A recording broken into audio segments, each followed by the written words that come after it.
Vous vous souvenez sûrement des apiculteurs qui avaient manifesté au printemps dernier pour dénoncer l'effondrement du nombre d'abeilles dans notre région.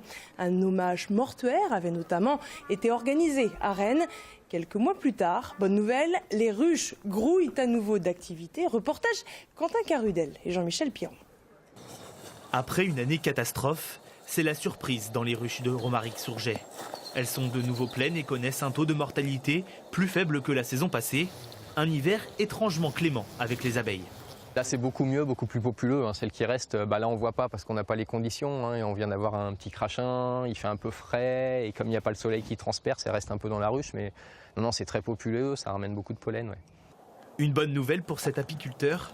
Souvenez-vous, à la même période l'an dernier, des abeilles mortes dans les ruches, entre 30 et 80% de pertes en 2018. Romaric et ses confrères ont connu une période difficile. L'hiver dernier, j'avais 17 ruches ici et j'en ai perdu 15. C'est l'année où tous les apiculteurs ont eu de fortes pertes d'abeilles.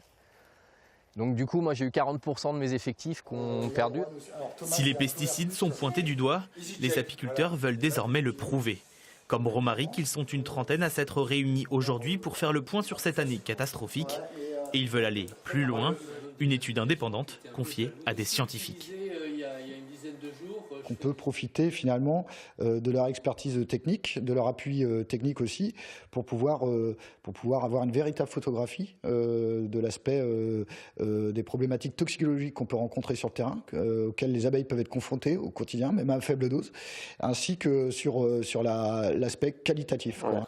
Une découverte d'un lien entre pesticides et mortalité des pollinisateurs pourrait faire avancer la cause des abeilles et alerter l'opinion publique à l'heure où l'écologie revient sur le devant de la scène.